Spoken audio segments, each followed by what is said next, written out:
Bem, Bernardo e Alberto, sejam bem-vindos.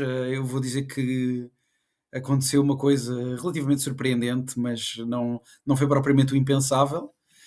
Houve uma invasão dos Estados Unidos à Venezuela e eu, tal como vocês, estava a fazer a minha vida de fim de semana tranquilamente e, entretanto, fui surpreendido com estas notícias. Pronto, e quisemos fazer aqui também um episódio, aqui um pequeno bónus também do ABC do Mundo, só para falarmos deste tema, porque de facto é um daqueles temas que se justifica. Bem, eu queria começar primeiro por vos perguntar como é que vocês receberam esta notícia. E o que é que vocês acham que vai acontecer a seguir, tendo em conta que houve uma grande loucura de informações hoje? O discurso de Donald Trump foi, bom, febril, é como eu o classificaria, cheio de mensagens de política interna misturadas com política externa, a questão de admitir claramente que o tema do petróleo foi muito, muito relevante na decisão, o orgulho de ter tido não só Nicolás Maduro, mas a sua família também, esta ideia de que os Estados Unidos vão substituir-se ao governo venezuelano, basicamente, e garantir uma estabilidade. Bom, vamos começar por partes. Eu vou perguntar até primeiro a ti, Bernardo, o que é que tu tens a dizer sobre isto? Boa noite. É um dia, no mínimo, bizarro. Bizarro, principalmente, e começando pelo fim, que é como é que eu vejo o futuro, antes sequer de falar do discurso, como é que eu vejo o futuro da Venezuela. É caricato que Donald Trump tenha retirado o tapete à Maria Corina Machado, tenha retirado o tapete também, por inerência quase, ao Edmundo González, que seriam os sucessores naturais num governo pró-Trump ou num governo pró-americano na Venezuela. E a Maria Corina Machado, desde que se deu a invasão, ela tem postado no Twitter, vezes sem conta, explicar que as pessoas têm que se manter unidas porque ela vai voltar ao país e vai ser a vice-presidente juntamente com Edmundo González, que será o presidente. E de repente no discurso Trump tira-lhe o tapete. E a minha questão é, com que Venezuela é que ficamos? Vamos ter uma Venezuela então com uma liderança partilhada entre uma comissão transitória para a democracia, seja lá o que isso for, liderada por Donald Trump ou Marco Rubio, e depois com Delcy Rodrigues ou Jorge Rodrigues, que é o presidente da Assembleia, que é o irmão da Delcy Rodrigues, vice-presidente, que são ambos chavistas. Quando o Chávez ficou doente e ia para Cuba nos tratamentos, foram eles os dois quase que empossaram o Maduro, fizeram uma campanha fortíssima pelo Maduro. Portanto, vamos tirar de lá o Maduro para meter a segunda pessoa que gosta mais do Maduro para além do Maduro? Parece-me, tudo isto parece-me um bocadinho caricato. Agora, acho que há aqui um problema sério, e fugindo ao humor da situação ou à caricatura da situação, parece-me que há aqui um problema sério para o futuro, que é, primeiro, de que lado é que ficarão os militares? Há militares do lado de Maduro? Há militares que estão dispostos a defender o regime como ele existe hoje, ou como existia até há umas horas? Ou os militares vão se fragmentar entre aqueles que são pró-Maduro e os que são pró-América, pró-Trump, pró-Maria Corina Machado? Porque podemos mergulhar, ou a Venezuela pode mergulhar numa guerra civil se isso acontecer. Outra opção, não nos podemos esquecer que há uma série de movimentos de guerrilha dentro da Venezuela, ligados aos cartéis de droga, muito semelhante a um fenómeno que aconteceu, por exemplo, no Vietnã, em que estão nesses movimentos de guerrilha na selva, nas florestas. O que é que acontece? E na De Colômbia repente, também, e na Colômbia com as Farc. e na Colômbia, com as Farc, claro, temos a possibilidade de ter uma guerra civil, não só com duas frentes, em que uma é pró-Maduro e outra é pró-Trump. Podemos ter agora uma guerra civil em que todos estes cartéis estão numa luta pelo poder, em que tudo se fragmenta, o poder cai na rua, e a verdade é que Donald Trump, durante todo o discurso, falou muito do petróleo, falou muito do mercado energético, e é muito transparente por isso, todos sabemos qual é a sua intenção. Mas não falou uma única vez de processo democrático, não falou uma única vez da possibilidade de eleições num futuro. E isso é o que me preocupa mais. Alberto, o que é que te apraz dizer sobre tudo isto? Sim, eu queria fazer 3 pontos. Primeiro vou começar a pegar, concordo totalmente com aquilo que o Bernardo disse. Aqui, eu ia até um bocadinho mais longe na questão dos militares, porque há a especulação de que para este golpe ter acontecido de forma que aconteceu, já há parte dos militares que, entre aspas, vendeu o Nicolás Maduro para sequer isto ter sido possível. Eles querem entrar lá na residência dela à 1 da manhã, quer dizer, ou seja, obviamente que existem capacidades técnicas por parte dos Estados Unidos, existiu um plano que foi gizado, faz até um bocadinho lembrar o plano que foi gizado para entrar na residência do Bin Laden em 2011, ou do Abu Bakr Baghdadi em 2017, mas tanto num caso como no outro, e é possível que neste caso haja conivência de quem estava responsável pela segurança. Portanto, até é possível que os militares estejam responsáveis. E concluindo esta parte, sim, é muito possível que haja uma situação de guerra civil. Aliás, os Estados Unidos têm sido muito pródigos nos últimos 50 anos em terem um grande sucesso na operação inicial em si, mas depois não saberem gerir o pós-guerra. Ou por desconhecimento da realidade local, ou por desinteresse da realidade local. E eu aqui concluo este ponto, é que se nós vermos o discurso do Trump, eu estou totalmente de acordo com o que o Bernardo disse, em muitos aspectos o presidente Donald Trump é um dos presidentes mais transparentes que os Estados Unidos teve. Ele passou, sim, estou a fazer uma estimativa feita por mim, 3/4 do discurso a falar de política interna e das necessidades de petróleo e que a Venezuela não estava a pump às vezes suficiente e que os Estados Unidos eles iam pump mais.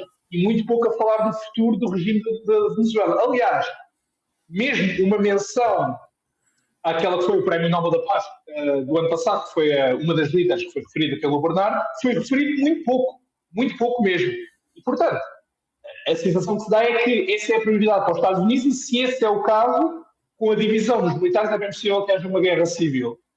O segundo ponto, que é quase demasiado óbvio, bem, isto é uma intervenção que não respeita ao direito internacional. Acho que, e as regras das Nações Unidas, é obviamente um atentado crasso à soberania da Venezuela e é também uma intervenção que abre caixas de Pandora. Não é que as caixas de Pandora não estejam a ser abertas agora, mas, por exemplo, Taiwan. Se os Estados Unidos estão autorizados a fazer isto na Venezuela, porque é que a China não pode estar autorizada a fazer isto? É que reparem, até há uma diferença. É que a esmagadora maioria dos países ocidentais, por exemplo, a esmagadora maioria dos países europeus, reconhece que Taiwan pertence à China. Ninguém reconhece que a Venezuela pertence aos Estados Unidos. Portanto, de um ponto de vista da Caixa de Pandora que foi aberta, isso faz-me lembrar um bocadinho a forma como, por exemplo, a Federação Russa usou várias vezes o precedente da intervenção do Kosovo em 99 para algumas intervenções que fez na Abkhazia do Sul, em 2008, até um bocadinho no início da intervenção na Crimeia. Qual é a justificação? Porque é assim, se os Estados Unidos, nós já falámos da doutrina de Monroe neste programa, e depois concluir este segundo ponto, se os Estados Unidos têm direito a afirmar com força militar, que é aquilo que se passou, a sua zona de influência regional, a China também tem direito, e já agora, a Rússia também pode fazer o mesmo. Não, já está a fazer, mas agora tem essa comparação que pode fazer. Portanto, acho que os danos morais desta intervenção, porque apesar de tudo, havia uma política errática do Trump e existia uma política transacional, mas esta administração Trump ainda não tinha passado a linha de fazer uma intervenção militar, digamos, duvidosa. Passou agora a linha. Último ponto, muito sigilo, porque penso que o Bernardo e o Bruno se calhar vão querer falar disso também, é o que é que os outros países vão fazer. E eu aqui em particular penso no Brasil e nos países europeus. O Brasil já fez um comunicado muito forte a condenar, esse comunicado era mais do que óbvio, mas a questão é aquilo que substantivamente o Brasil vai fazer na sua relação com os Estados Unidos.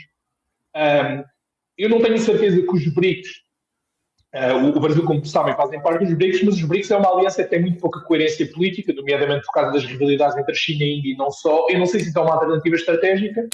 O que eu sei é que vamos ver no futuro se esta rivalidade retórica entre o presidente Lula da Silva e a administração Trump, que já vem de algum tempo, se agora dá lugar a um divórcio, pelo menos durante algum tempo, com os Estados Unidos, ou se não dá lugar, e portanto vamos ter apenas um comunicado. Do lado europeu, nós vimos vários países a condenar portanto, a forma como a intervenção foi feita, mas também a condenar o regime de Nicolás Maduro, que as últimas eleições de 2024 não foram reconhecidas pelas esmagadora maioria dos países europeus. Por exemplo, a Espanha já se ofereceu como mediadora. E o interessante é, quero puxar a brasa à sardinha, o que é que a União Europeia está à espera de assinar os acordos que tem para assinar com a América Latina e de ser um polo de equilíbrio numa zona que está cada vez mais desequilibrada. Sim, eu até, verdade, depois vou-te lançar também estas questões que o Alberto estava aqui a introduzir, e dizer também que Portugal alinhou um bocadinho pelo discurso de sim condenar a questão da violação do direito internacional, mas dizer, bom, e agora o que é que vamos fazer? Não, ou seja, o Ministro dos Negócios Estrangeiros disse algo como, creio que ninguém preferiria que Maduro fosse agora reposto na liderança venezuelana, apesar da questão do direito internacional ter sido violada. Bom, e isto não sei se entra também um bocadinho do aspecto do whataboutism, não é? Ou seja, daquela questão de, bom, agora partimos o copo, o que é que vamos fazer, não é? Não vamos estar a colá-lo, vamos ter de seguir em frente e etc. Vamos ter de ser pragmáticos, e aqui vou mais pela visão da Europa e da União Europeia. Será que vamos ter de ser pragmáticos perante isto, e manter ou seja, fazer vista grossa um bocadinho ao que os Estados Unidos estão a fazer em termos de direito internacional, ou tem de haver aqui uma posição, seja conjunto ou individualmente, dos países europeus para lidar com esta nova abordagem de Trump, que ultrapassa claramente um limite que ainda não tinha sido ultrapassado? Que posição é que os países europeus... Eu sei que eu e o Alberto ficamos sempre na parte da Europa. Eu não vejo mesmo uma posição que os países europeus possam ter, porque, quer dizer, percebe-se que estão esvaziados de poder, que estão vazios de poder na questão da Ucrânia. E, portanto, agora vão abrir aqui uma nova perspectiva de confronto, uma nova frente de batalha na Venezuela. E Rangel toma a decisão que a maior parte dos líderes europeus vão tomar, que é, bem, deixem-me aqui proteger o meu quintal, que não sabemos quando é que o quintal da América do Sul passa a ser o quintal europeu. Ainda por cima temos a base das lajes, e fala-se muito da Groenlândia, que não está numa situação assim tão diferente da dos Açores. Portanto, vamos não chatear muito o Donald Trump, porque não queremos ter agora uma frota fantasma americana amanhã ou ao largo da Terceira. E eu acho que a ideia é um bocadinho esta. Claro que Pedro Sánchez, como também desafiou Trump na questão do orçamento da NATO, agora vem ele oferecer-se e mostrar-se também disponível para aquilo que é o normalizar das relações internacionais, o processo de paz, e vem oferecer a sua mediação. Donald Trump nunca irá aceitar essa mediação, porque Donald Trump ou é um mediador, e é um mediador que normalmente joga sempre num dos tabuleiros, portanto nunca é um mediador imparcial, ou então não aceitará ninguém que faça esse papel. E Pedro Sánchez, claro que mesmo pelos laços históricos que tem com a Venezuela, propôs-se a isso, mas é muito mais também um jogo de retórica, até para dentro, até para a Espanha, para mostrar que Pedro Sánchez também está atento na arena internacional e que não existe só a Ucrânia, que existe outros problemas no mundo para além da Ucrânia, que acho que é algo que Pedro Sánchez também tem vindo a referir. Para além disso, o Alberto falava do direito internacional e da questão de uma violação clara da soberania de um país, goste do governo do Maduro ou não. Mas há outro problema ainda, que é a violação da Constituição americana ou da lei americana, pelo menos federal. Donald Trump faz isto escudado um bocadinho naquela ideia que ele é o comandante supremo das Forças Armadas por inerência, por ser o presidente americano. No entanto, esta decisão teria que passar pelo Congresso. Mas já há precedentes, Bernardo, já há precedentes para este tipo de intervenções. Era isso que eu ia dizer. Abriram-se precedentes antes e nas últimas 2 semanas nós estivemos atentos a algo que foi a passagem de 2 atos de guerra, portanto, legislação relativamente ao reforço do poder de Donald Trump perante a possibilidade de uma intervenção e ao esvaziar desse poder do Congresso. Portanto, fazia-se adivinhar que algo ia acontecer. Isto transporta-nos para onde? Como o Alberto dizia, transporta-nos para Taiwan. Não é à toa que Donald Trump, uma semana antes de invadir a Venezuela e de sequestrar Maduro, porque a verdade é que não soubemos sequer se estava vivo ou morto durante horas, Donald Trump o que é que faz? Começa a enviar armamento para Taiwan. Porque sabe perfeitamente que isto legitima, como disse o Alberto, legitima uma ação da China em Taiwan. Outro ponto, que é, acho que este é importante discutirmos, não sei se teremos tempo para isso ou não, porque dá pano para mangas, mas outro ponto é, o que é que será feito da relação Estados Unidos-Venezuela e de que forma é que isso vai impactar também todos os outros países na América do Sul. Recordo que, por exemplo, o Chile, há bem pouco tempo, teve eleições presidenciais, ganhou um presidente de uma direita securitária, de uma extrema-direita. Uma das grandes bandeiras da sua campanha foi a forte imigração venezuelana para o Chile. Portanto, ninguém quer os venezuelanos no seu território, porque O Brasil foi o primeiro a fechar fronteiras, mal isto aconteceu. A Colômbia já fechou fronteiras também. E de repente, na possibilidade de uma guerra civil, temos também a possibilidade, passa a redundância, de ficarem as pessoas fechadas com os militares, fechadas com a guerra. E isto leva a que os fenómenos agora de extrema-direita se tenham propagado pela América do Sul, muito semelhante à influência que os Estados Unidos tinham, por exemplo, com o início daquela doutrina neoliberal clássica, como a conhecemos, nos anos 70, com os famosos Chicago Boys, por exemplo, também aqui remetendo ao Chile novamente. E é isso que estamos a assistir outra vez, que é essa esfera de influência, só que esta esfera de influência significa uma coisa e uma coisa só, que é o mundo liberal, como o conhecíamos, deixou de existir. Se já desconfiava, hoje tenho a certeza absoluta, até porque a postura da ONU foi a mesma do Papa, não é? Nenhum dos dois expressou. A União Europeia. Diz isto. Sim, o Conselho de Segurança da ONU vai se reunir na segunda-feira, mas eu até ia dizer, a brincar, se não seria uma reunião mais para fazer uma espécie de mapa cor-de-rosa atual da Rússia dizer o território da Ucrânia que pretende, da China negociar a invasão de Taiwan com os Estados Unidos e os Estados Unidos discutirem a legitimidade da invasão à Venezuela. Ou seja, porque tendo em conta a posição absolutamente essencial que os três têm no Conselho de Segurança da ONU, servirá para alguma coisa uma reunião neste momento do Conselho de Segurança, ainda por cima neste momento em que não fazemos a mínima ideia do que é que vai acontecer com o regime venezuelano. Isso é uma pergunta que eu deixo, e depois também há, ou seja, Bernardo, tu dizias a questão da Venezuela e de como isso pode afetar outros países na mesma área geográfica. A questão é que a Venezuela muito provavelmente era uma invasão particularmente fácil de justificar internamente nos Estados Unidos, não só pela questão do regime, não é? Ou seja, é um líder icónico de um regime visto como um dos bastiões comunistas, ou nos Estados Unidos socialismo e comunismo é igual, portanto não fazem distinção. Era visto como um bastião e ao mesmo tempo tinha a questão extremamente apetecível do mercado do petróleo e dos recursos naturais, já com uma relação também histórica com as companhias norte-americanas, e que foi muito fácil Donald Trump vender isso também como um ataque aos Estados Unidos, porque lesou as companhias norte-americanas quando houve nacionalização da produção de petróleo e etc.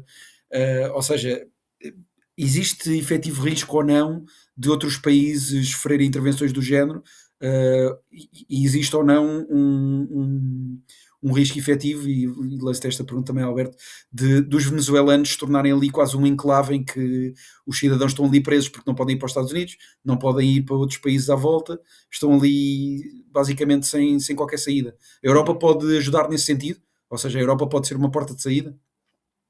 Bem, a Espanha, só rapidamente este último ponto. No comunicado do governo espanhol, eles disseram que estariam disponíveis a continuar a receber, porque a Espanha, especialmente nos últimos anos, é um enorme receptor de migração venezuelana, porque eles estariam dispostos a receber migração venezuelana. Bem, 2 pontos, e concordo com aquilo que foi dito com o Bernardo, não concordo totalmente na Europa, mas já vou deixar isso para o fim. Para variar. Sim, para variar. Ao mesmo tempo, esta intervenção faz muito lembrar, como eu e o Bernardo estamos aqui a dizer, intervenções passadas dos Estados Unidos. Por exemplo, esta questão do Congresso. Em Granada, em 1984, o Reagan mandou bombardear a ilha e não deu cavaco a ninguém em Washington. E em 89, a intervenção contra a Nicarágua foi a mesma coisa. Só que há uma diferença ao mesmo tempo. Panamá? Diz? No Panamá? No Panamá também, exatamente. No Panamá, em 89, exatamente, era isso que eu me estava a referir. Mas eu penso que há uma diferença entre... Estamos a falar destes casos, da Revolução da Argentina com muita influência dos Estados Unidos em 76, obviamente o famoso golpe contra o Salvador Allende, que depois trouxe os Chicago Boys. É que naquela altura, na altura da Guerra Fria, na altura em que esses golpes sucederam, os Estados Unidos representavam alguma coisa ideologicamente. Ou seja, havia uma competição ideológica. Esta competição ideológica, esquerda-direita, nas suas diferentes formas, foi sempre particularmente forte na América Latina. Ainda hoje a esquerda são sociedades muito polarizadas. E os Estados Unidos, claro que era poder. Era poder, e era militar, e era força, mas eles representavam alguma coisa. Representavam uma promessa de liberdade económica, ou não, agora nós podemos dizer que isto são hipocrisias e era o Kissinger, mas eles representavam alguma coisa. Hoje os Estados Unidos o que é que representa? É ganância. Nós vemos o discurso do Donald Trump, e vemos mesmo o Marco Rubio, vamos deixar um bocadinho do Donald Trump. Quando o Marco Rubio fala sobre a Venezuela, ele não está a falar sobre um país estrangeiro, ele parece estar a falar sobre uma província dos Estados Unidos que tem que reconquistar para os Estados Unidos. Portanto, a arrogância e até a ganância com que eles falam da questão do petróleo, embora seja uma transparência interessante, não é a mesma coisa, porque não há um fingimento, e fingimento para muitos, ou não há um discurso, como por exemplo existia tanto para esses anteriores intervenções na América Latina, como por exemplo intervenções do George W. Bush no Iraque, todos lembramos, a questão da democracia, dos valores, a promessa da ordem liberal, como o Bernardo diz, acabou, e já acabou há vários anos. Neste momento não há nada. Ora, eu acho que isso pode prejudicar o pós-guerra, porque se todos os países da região estão basicamente a tentar lavar as mãos de Pôncio Pilatos do problema. E, aliás, começámos logo a ver a Colômbia a fazer isso. Se os Estados Unidos estão interessados em recuperar as licenças do petróleo e arranjar os contratos, mas não querem saber, digamos, não têm nada para oferecer em termos de projeto ideológico, por vezes um grande problema, um país que é bastante instável. E, portanto, as perspectivas não são nada positivas. Não são nada positivas. Eu não sei se a Europa, vamos lá ver, eu não sei se a Europa não é um poder na América Latina e a Europa, neste momento, provavelmente, vamos usar uma expressão mais popular, tem mais que fazer. Agora, eu não acho mesmo que a União Europeia, se tiver uma posição clara sobre, é que não é chorar em relação ao que os Estados Unidos estão a fazer, é uma posição proativa de oferecer aos países do Mercosul, mas também aos países da Unasur e de outras instituições, a CELAC, por exemplo, é uma instituição da qual a Venezuela está associada, que está nas Caraíbas, que a União Europeia tem feito várias cimeiras. Se a União Europeia conseguir estabelecer acordos de influência e de ganhos económicos mútuos, isso é algo que responde e que oferece alguma coisa a estes países. Eu não acho que a União Europeia... nós não podemos exagerar o poder da União Europeia, mas também não podemos diminuir. O problema é que não tem sido usado. Na questão da América Latina, o principal problema da União Europeia não é falta de poder estrutural ou falta de influência económica, é falta de ser usado. É falta de ser usado. E agora nós vamos dizer, concluo este ponto e depois passo para o próximo. A União Europeia não pode, os países europeus não podem fazer uma operação como agora fizeram os Estados Unidos da Venezuela. Não podem nem querem, e ainda bem que não podem nem querem, mas há outras formas de ter influência. E o que eu acho que é diferente é que, ao contrário dos anos 70 e dos anos 80, isto é uma opinião pessoal, dos anos 70 e dos anos 80, as intervenções dos Estados Unidos representavam alguma coisa e representavam um poder em ascensão. Eu acho que esta intervenção dos Estados Unidos representa um poder americano que ainda existe, mas está em declínio, porque a forma como foi feita, a ganância que se vê, a falta de perspectivas locais, tudo prevê-se que seja um caos que vai ser criado, que no final vai apenas ser dar, digamos, caixas de Pandora para serem utilizadas em Taiwan e outros sítios que o Bernardo fez e diminuir ainda mais o prestígio moral dos Estados Unidos no final da ordem liberal. Queria apenas fazer um comentário sobre o Conselho de Segurança da ONU. O Conselho de Segurança da ONU é como os Rolling Stones de agora, que é uma banda que eu aprecio muito. Os Rolling Stones tiveram um auge ali dos anos 60 aos anos 80, ainda existem, paga-se muito para ir aos concertos deles, mas coitado, um dos bateristas já morreu, já ninguém ouve os álbuns dele, o Keith Richards, coitado, já não tem, digamos, substância, ninguém liga nada ao Conselho de Segurança das Nações Unidas. É os Rolling Stones, e eu gosto muito dos Rolling Stones, mas é dos anos 60 e dos anos 80. Bernardo, para finalizar, tens alguma metáfora para o Conselho de Segurança da ONU? Tenho de fazer a defesa da honra dos Rolling Stones, não é? Quer dizer, o Keith Richards já foi atropelado por um autocarro. Ele está muito bem. Banda que vi em 2014 e já estavam caquéticos. Então imagino hoje, e o Conselho de Segurança é muito isto. Agora, acho que há aqui um ponto que merece ser mencionado. Porquê? Porque o dia de hoje foi interessante, mas amanhã vai ser ainda mais. Porque vamos ter reações da China, vamos ter reações da Rússia, e só aí é que se começará a definir aquilo que é, dentro da arena internacional, o futuro da Venezuela. Porque nos últimos meses, principalmente desde o ataque ao Irão, dos Estados Unidos ao Irão às infraestruturas nucleares, começámos a perceber que há aqui um eixo a ser criado, um bocadinho reminiscente da Guerra Fria, entre Rússia, China, Irão e, claro, extensível à Venezuela de Maduro.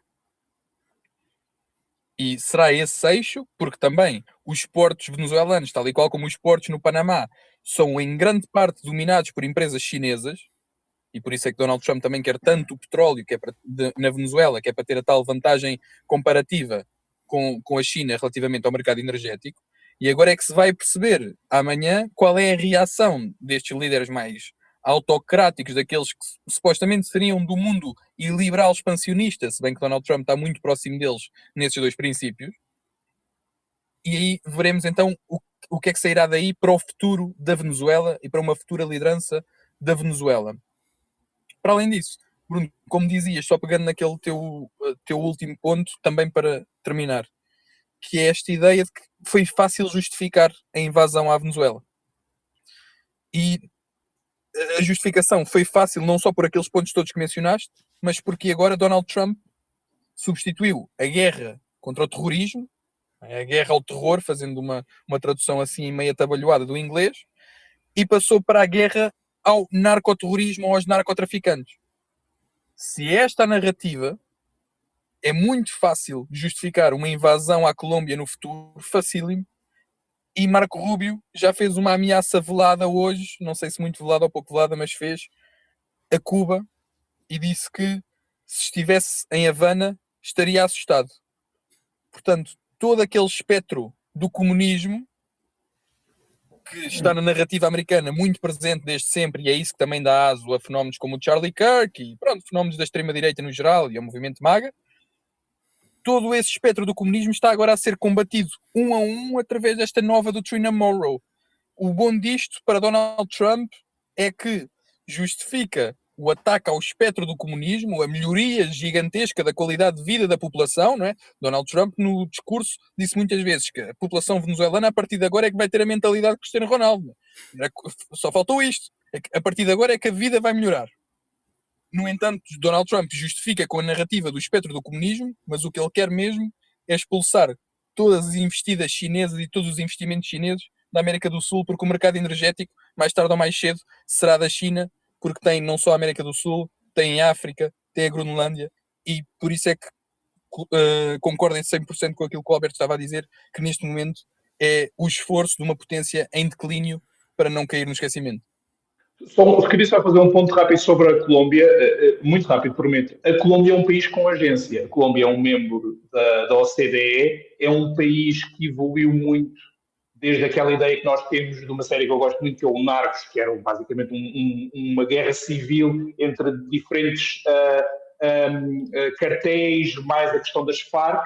Hoje é um país extremamente desenvolvido e bem desenvolvido na América do Sul e é um tradicional aliado dos Estados Unidos, mas é um aliado que sempre guardou uma certa distância, ou seja, eles não aceitam ser vassalos dos Estados Unidos, eles são aliados dos Estados Unidos. Eu não tenho a certeza que mesmo as forças mais, entre aspas, de direita ou mais liberais na Colômbia, portanto, tradicionalmente mais próximas e mais apoiantes dos Estados Unidos, se sintam confortáveis da forma como esta operação foi desencadeada. Mais uma vez, eu acho que há um potencial. Vou dar mais alguns exemplos. Costa Rica, outro país desenvolvido, que faz parte da OCDE, e até, de certa forma, o Panamá, há potencial para os países europeus desenvolverem algum tipo de acordos que possam dar-lhes uma alternativa a submeterem-se aos Estados Unidos. Porque estes países aceitam todos o poder dos Estados Unidos, o que não aceitam é o poder arbitrário dos Estados Unidos. E aí acho que há uma janela de oportunidade. Agora, se vai ser aproveitado ou não, não sabemos. Bom, porque de repente temos a possibilidade de ter ali 5 ou 6 novos Porto Ricos. Sim. Era exatamente o que eu ia mencionar, que se calhar os 50 estados vão passar um bocadinho mais rapidamente se continuarmos por este caminho. Eu acredito, eu acho. Vão fazer, sem ser oficialmente, vão fazer isso sem ser oficialmente. Pronto, obrigado aos dois. Eu, além dessa sugestão do Narcos, que é muito interessante e que nos ajuda também a ver um bocadinho o caminho da War on Drugs do Reagan, que serviu de justificação na altura e que agora está, se calhar, a ter aqui um revivalismo contemporâneo através desta ideia de não é só o War on Drugs, não é só o War on Terror, é uma mistura das duas coisas com justificações políticas. Pronto, e nós não podemos fazer melhor teaser do que o Bernardo estava a dizer.